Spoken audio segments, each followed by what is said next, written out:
Dad lifted his crystal glass, the chandelier light catching the bubbles, to Rachel's future and to the family fund that made her dream home possible. Applause, laughter, champagne clinking. Rachel glowed in her burgundy dress, showing photos of granite counters and rooftop gardens. My pulse thundered. 10 years of skipped vacations, bus rides, and secondhand furniture flashed behind my eyes. I set my glass down, the stem trembling against porcelain. That was my money. The room froze, Rachel's smirk, Mom's pearls, Dad's stiff jaw. I stood up and walked out, leaving their celebration cracked open in silence. The night air clung to my blouse as I walked out of that dining room, but inside me, something else was suffocating 10 years of being the responsible one. My footsteps echoed down the driveway, but every echo pulled me further into memory, into the long history of how I became the silent foundation of a family that never once turned back to see what I was carrying. My name is Michelle Robinson.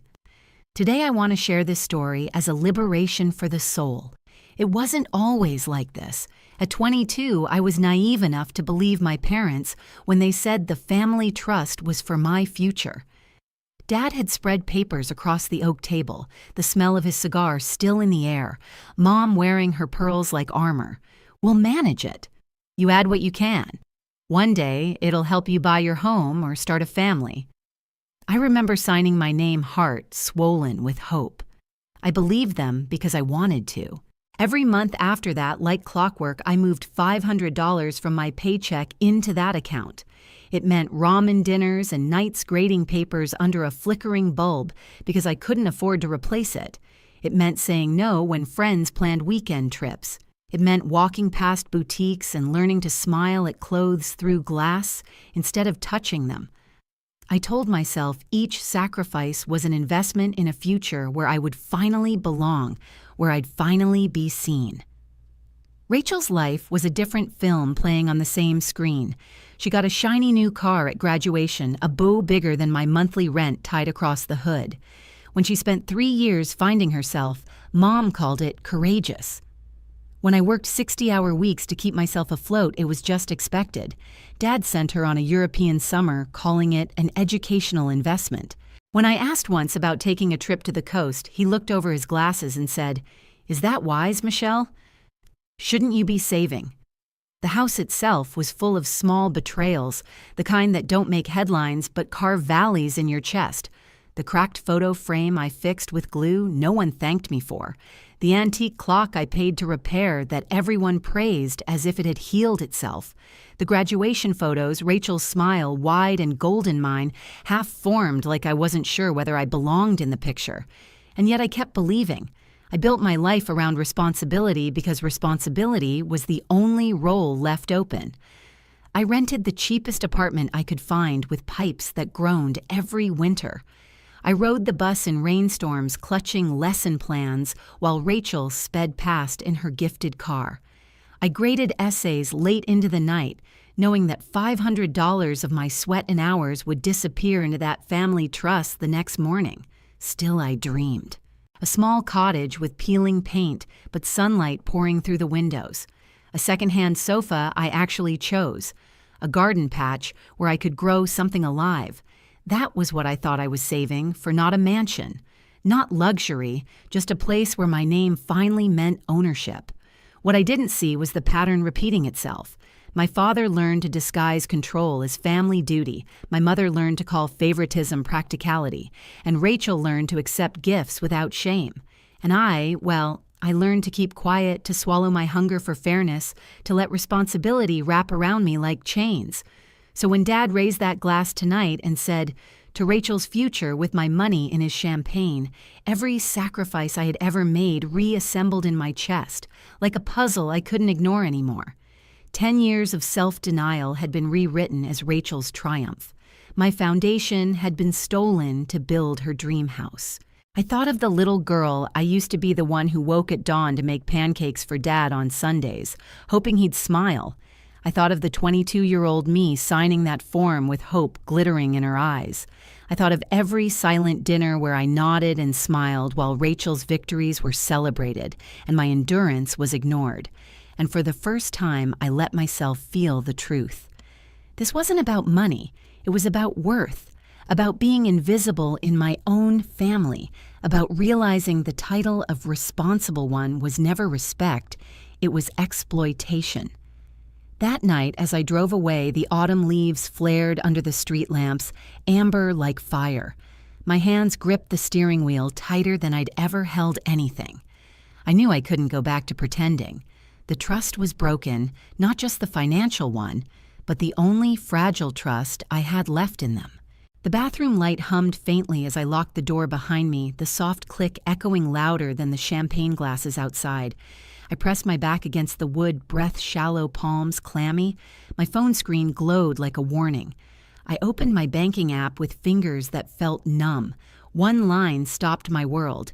Previous balance $59, $872.43. Current balance $0. The words didn't shout, they whispered like a betrayal too familiar to surprise me. 10 years of bus rides, skipped vacations, secondhand clothes reduced to a neat row of digits, followed by nothing. I scrolled down searching for an explanation, but the last transaction burned itself into my vision. Transfer to external account. Yesterday. No message, no permission, no warning, just absence. My grip tightened around the phone until my knuckles paled. My reflection in the mirror stared back at me. Cream blouse wrinkled from sitting lipstick, faded. For years, I'd told myself being dependable meant being valuable. Yet here I was, empty account, empty glass, empty recognition. Through the door, I could still hear them. Rachel's voice laced with triumph as she described paint swatches, Mom's delighted hum, Dad's steady rumble. Their celebration swelled like music from another life, one I'd been funding without an invitation. I braced my hands against the porcelain sink, cool and unyielding, grounding me in a way my family never had. The tiles beneath my heels felt like ice. $60,000. I whispered into the silence. Saying it aloud made it real 60,000 stolen minutes of my life. A memory flickered, age 26, refusing a colleague's offer to backpack through Italy because $500 had to go to the fund. Another 29 sitting in my freezing apartment layering socks because I couldn't afford to fix the heat. All while Rachel posted photos of summer sunsets in Barcelona, smiling behind sunglasses I later recognized from Mom's closet. It wasn't just money, it was choice. My choices erased, rewritten as Rachel's luxury. I unlocked the door. The hinges groaned as if reluctant to let me back into that world.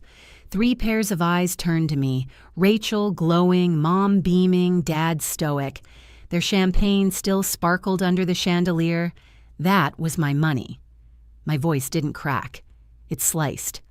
Mom gave a brittle laugh. Oh, sweetheart, it's a family fund.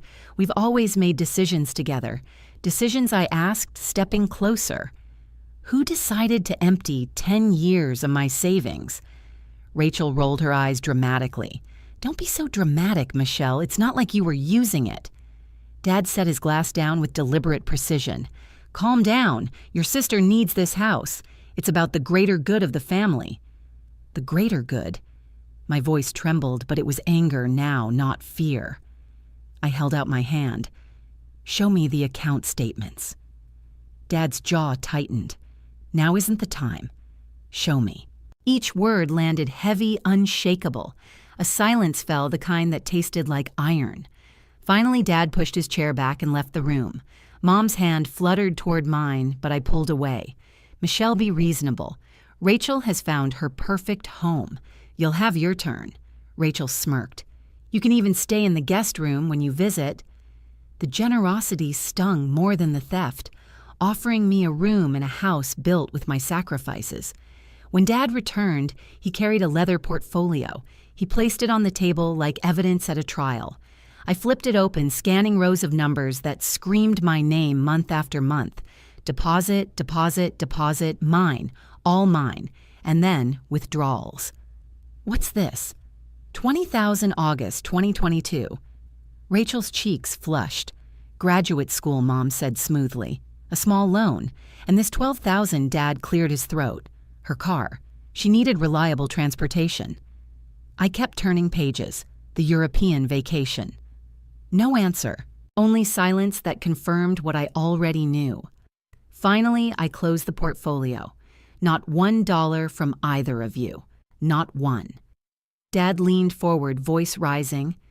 We provided guidance, strategy. That's worth more than money. I gathered the papers, sliding them into my bag. Guidance doesn't pay rent. Guidance doesn't freeze in an apartment winter. Guidance doesn't give me back 10 years. Mom's eyes glistened. After everything we've done for you, what exactly have you done? The words spilled out, not sharp, but tired. The chandelier hummed. Rachel scoffed. Dad's face hardened. But for once I didn't shrink. I picked up my purse, the portfolio heavy against my side. Where are you going? Mom asked. Home, I said. My home. Whatever that means now. Dad's voice followed me to the door, heavy with authority. The decision has been made. Yes, I replied, opening the door. But not by you. The click of the door behind me sounded like a verdict. That night, I spread the portfolio across my coffee table, the papers glowing under the weak light of my secondhand lamp. Rows of deposits, every one mine, stared back like a timeline of invisible sacrifices. Beside them, withdrawals that spelled Rachel's privileges in black and white. Graduate school, car, vacation, house. My life siphoned off into hers. My phone buzzed relentlessly, calls from Mom, texts from Dad, a voicemail from Rachel that started with, "You're embarrassing yourself," and ended with, "Just move on." I let them pile up like static. For once, silence felt like power. The next morning, I called Sarah. She'd been my closest friend since college, the one person who'd seen me through late-night cram sessions and heartbreaks. She arrived at my apartment that evening carrying a bottle of cheap red wine and a folder bulging with documents. "You sounded awful on the phone," she said, setting the wine down and flipping open the folder. "So I did some digging." I raised an eyebrow. "Digging? You said it was a joint account, but all the deposits are yours, right?" I nodded. She pulled out a printout of state statutes highlighted in neon yellow. Joint account doesn't mean communal funds.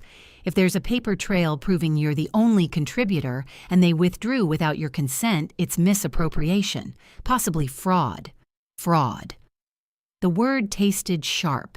I'd been calling it betrayal, but hearing it in legal terms made it heavier, more real.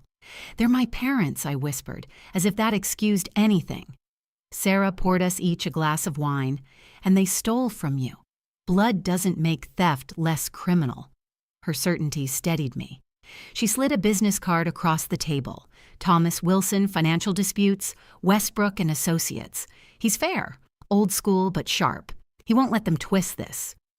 I stared at the card, the embossed letters catching the light. My father's voice rang in my head. "The Robinson family handles matters privately, but privacy had cost me $60,000. Maybe exposure was the only protection left." The following afternoon, I sat across from Thomas Wilson in an office that smelled faintly of leather and dust. Silver-haired glasses perched low on his nose, he reminded me of my grandfather's kind eyes that sharpened when they landed on injustice. "This isn't a trust," he said, thumbing through my statements. "This is a joint account with one contributor. You." He looked up. "Legally, it's your money, every cent." I pressed my palms against my knees to stop them from shaking. "What are my options?" "Certified letters first," he said. "One to the bank disputing the withdrawal. One to your parents outlining your claim. If they refuse, we escalate. Civil suit. Possibly criminal. Against my parents. Against Rachel." The idea twisted my stomach. Thomas's gaze softened. "Justice isn't about destruction. It's about balance. You've been carrying weight alone for too long." I signed the letters. My signature looked bolder than I felt. When I got home, my phone lit up with Rachel's latest Instagram post. A photo of her and her fiancé outside the Oakwood Heights sales office, a giant sold sign behind them, keys dangling from her manicured fingers. The caption, "Dreams come true when you have a supportive family. Blessed new homeowner, supportive family." My jaw tightened. I stared at the blinking cursor under the photo, the comment box daring me. Then I typed, "Congratulations on spending my $60,000. May the walls hold as steady as my sacrifices did." I hit post before I could second-guess myself. Notifications exploded within minutes. Rachel's friends were confused, relatives, horrified, strangers intrigued. For the first time, the truth wasn't locked behind our dining room walls. Later that night, my phone rang with an Arizona area code. Michelle. The voice was low-weathered by time and distance. "It's Aunt Meredith." My breath caught. My father's estranged sister hadn't spoken to me in years. "How did you?" Sarah called. "She told me everything." Meredith exhaled. "They did this to me too. After Grandma passed, she left me her jewelry in the will. Your father convinced me to let it stay in the family line. I thought I was doing the right thing. I never saw those pieces again."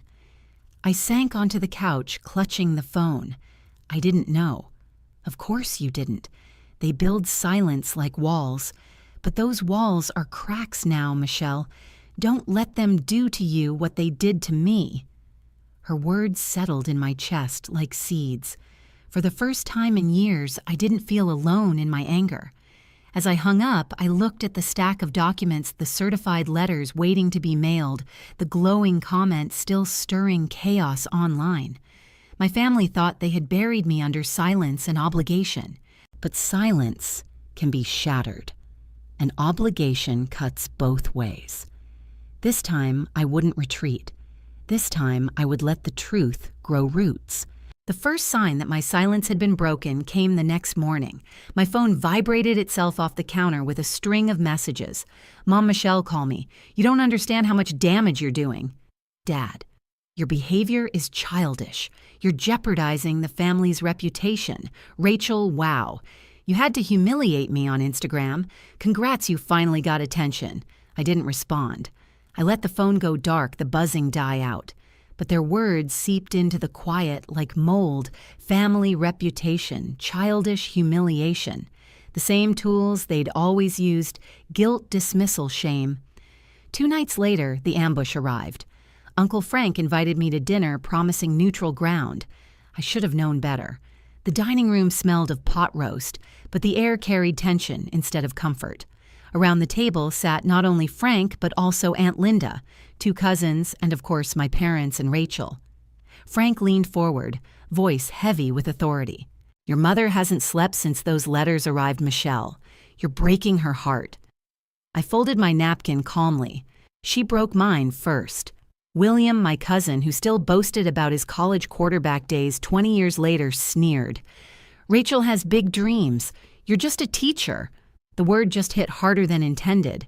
Just a teacher, the same just... I heard whenever I tried to explain why I stayed in this district, why I invested in children no one else believed in. My jaw tightened. I help kids believe in their futures. Last month, I paid for 3 students' college application fees out of my own pocket. Tell me again what's just about that. The room fell uncomfortably quiet. Aunt Linda reached for the potatoes as if distraction could erase my words. Rachel finally spoke, her voice shrill. "This is humiliating. Everyone at Oakwood Heights already knows about the house. Jason and I have picked out furniture. What am I supposed to tell them, that my sister stole it back?" I almost laughed at the irony, me stealing it back. Instead, I said evenly, "Tell them the truth. You built a dream on money that wasn't yours." Mom's eyes welled. "Michelle, we just wanted Rachel to have a strong start. You've always been capable, independent. Translation?" I asked. "I didn't need help, so you gave all the help to her. Except I did need it. I just stopped asking because the answer was always no." Dad slammed his fork down the sound like a gavel. "Enough. We are family. We do not air our laundry in public." "Then you shouldn't have stolen my wardrobe," I shot back, surprising myself with the bite in my voice. The tension snapped. Chairs scraped back. Voices rose. Cousins muttered about loyalty. Mom begged for peace. Rachel accused me of jealousy. I sat still, letting their chaos swirl. For once, I wasn't the one smoothing things over. I was the storm's eye, calm, steady, untouchable. When my phone buzzed again, I excused myself to the kitchen. A new Instagram notification. Rachel had posted a photo, her left hand flashing a diamond ring, Jason's arm wrapped around her waist in front of that same sold sign. The caption, she said yes, engaged and new home life couldn't be better. New chapter, Saturn family first. My thumb hovered, my heart hammered. I typed, "Congratulations. I hope your new home brings you as much joy as my 10 years of savings did." Then I hit send. Within minutes, comments exploded. Some congratulated, others questioned. My message stood there, unignorable like a crack in Rachel's perfect facade. Back in the dining room, I slipped my phone into my purse. Their voices droned on, but my thoughts drifted to my classroom. The bright drawings taped to the walls, the stick figure one of my students had drawn of me standing tall with the words, "Miss Robinson taught me to be brave." I breathed in that memory, let it steady me. For years, I'd told children to stand up for themselves. Now it was my turn to model it. When I returned to the table, Dad glared. "Your defiance is tearing this family apart." "No," I said, settling back into my chair. "It was already broken. I'm just refusing to keep patching it with my silence." No one knew what to say to that. The pot roast cooled untouched. The air grew heavy. For once, they had no script. I left without dessert. My car's headlights cut through the dark, illuminating the road ahead. The storm had begun, yes, but for the first time, I wasn't afraid of the thunder. The conference room smelled faintly of polish and power. Dark wood table leather chairs, blinds drawn against the afternoon sun. I sat on one side, Thomas Wilson, steady beside me, his silver hair catching the light. Across from us, my parents stiff and unsmiling, and Rachel scrolling her phone as though granite countertops might still save her. Thomas opened a folder and spread out the bank statements like evidence in a trial. These records show 10 years of deposits, every one from Michelle. Not a single contribution from Robert or Ellen Robinson. Dad's jaw clenched. "We managed the account. That was our role," mismanaged Thomas corrected, calm but cutting, especially given the unauthorized withdrawals. Vacations, car payments, tuition, all without Michelle's consent. Rachel's head snapped up, color draining from her cheeks. "You promised me that house," she shouted at our parents, voice cracking. "You said the money was mine." Mom hushed her, reaching for her hand, but Rachel pulled away. "Everyone knows, Mom. I already posted about it. What am I supposed to do now?" "Tell Jason we can't afford the house because my sister decided to ruin everything." I leaned forward, voice low but steady. "Tell him the truth. It wasn't yours to begin with." Dad slammed his palm against the table, the sound reverberating. "We are family. How dare you drag us in front of a lawyer after everything we've done for you?" "What have you done?" The words left my mouth before I could temper them. A car for Rachel at graduation while I took the bus, tuition for her master's degree while I worked 2 jobs, a trip to Europe for her growth, while I froze in an apartment with broken heat. And when I trusted you, when I believed you, you emptied my account for her dream house. Silence rippled across the table. Even Rachel stopped breathing for a moment. Thomas slid another document forward. "We've prepared a settlement agreement. Restoration of Michelle's funds in full plus 5% interest compounded annually. This is generous considering we could pursue damages in court." Mom's pearls clicked nervously as she twisted her bracelet. Dad's face reddened. "You would sue your own parents." I met his eyes. "I would protect myself, just like you taught me to be responsible." Rachel shoved back her chair, voice sharp. "Of course. Perfect. Michelle gets her way again. I've already told everyone about the house, about the engagement, about the future I was supposed to have." "This isn't about your image, Rachel," I said quietly. "It's about respect, something I never got until I took it back." Thomas pushed a pen across the table. The silence stretched until Mom whispered something to Dad. He hesitated, then snatched the pen, scrawling his signature, with hands that trembled despite his defiance. Mom followed elegant cursive looping as if prettiness could erase betrayal. When the papers reached me, I signed last. My name curved across the page like a declaration. Michelle Robinson, no longer silent. Rachel stood abruptly, chair scraping against the hardwood. This is so typical. You'll die alone in that boring little life of yours, Michelle. At least I tried to live. I gathered the signed documents and tucked them into my folder. Enjoy your furniture shopping, Rachel. IKEA has great sales. Her face flushed crimson as she stormed out, door slamming behind her. Mom trailed after her, eyes full of disappointment that no longer pierced me. Dad lingered, gaze hard. I hope you're satisfied.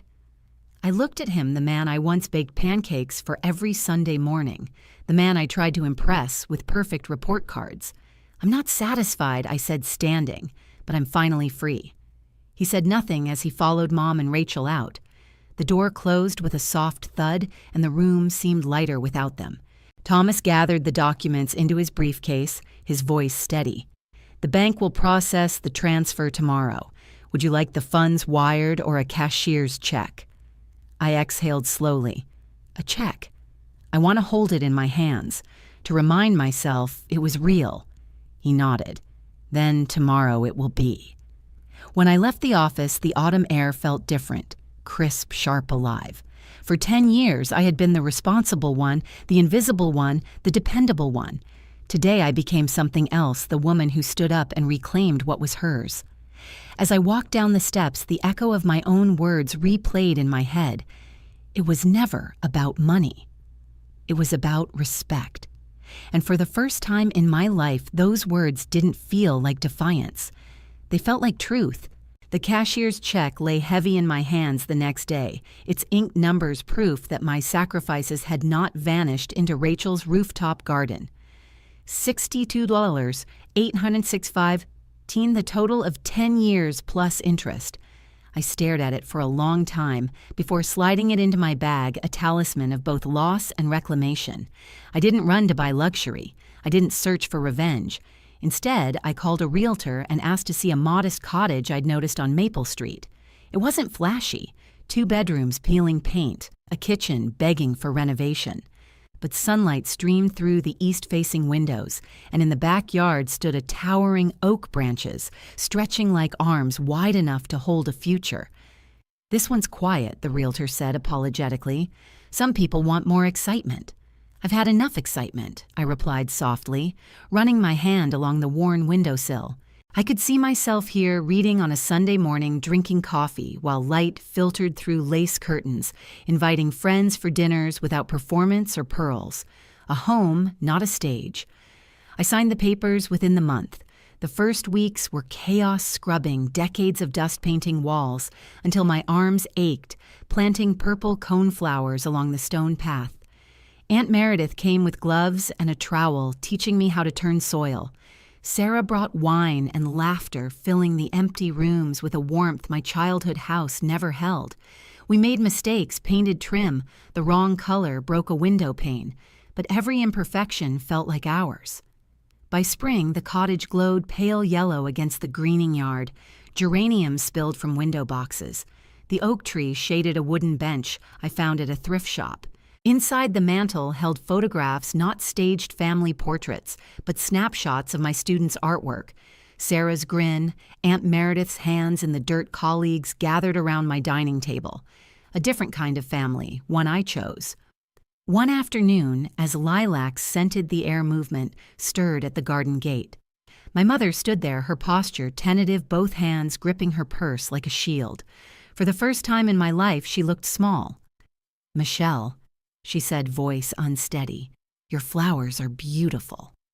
Aunt Meredith, ever perceptive, excused herself. "My strawberry tarts need checking." She touched my shoulder as she passed, silent encouragement. I set down the watering can and brushed soil from my jeans. "Would you like to come in?" Mom hesitated, then stepped through the gate, pausing as if every inch required permission. I didn't bring anything. I should have. "It's fine," I said. Her eyes lingered on the cottage, the garden, the life I'd built without them. "I've been thinking about what we did. I told myself it was practical, that Rachel needed more help. But I see now what we took from you." Her voice cracked. "I see what I didn't see before. I swallowed the old ache rising. A year ago, I would have demanded a full confession restitution of every slight. But now, standing on my own soil, I realized her words, though imperfect, were more than I'd ever received. "I'm glad you see it now," I said simply. She nodded, blinking back tears. "Your father, he still thinks you abandoned us. He doesn't understand." "I didn't abandon anyone," I answered, meeting her eyes. "I just stopped abandoning myself." A robin splashed in the bird bath, scattering droplets into sunlight. We both watched it take flight. "Tea?" I asked. It wasn't forgiveness, not yet, but it was an opening. That evening, my dining table was crowded again, not with strained smiles, but with people who chose to be here. Aunt Meredith's tarts sat beside Sarah's salad. My colleague Jack told stories that had everyone laughing, and Thomas Wilson, of all people, raised a glass in a quiet toast to building the families we deserve. Later, when twilight deepened, I settled on the porch swing with my journal. Fireflies blinked above the garden, tiny lanterns stitching light into the dark. I wrote the words that had crystallized over months of struggle. The most valuable thing I gained wasn't money. It was knowing I matter too. I closed the journal, leaned back, and let the night air carry the truth. For the first time in my life, peace felt like home. Have you ever faced a moment when your family's betrayal forced you to stand up for yourself? Share your story in the comments. I'd love to hear it. And if Michelle's journey spoke to you, don't forget to like this video and subscribe for more powerful stories.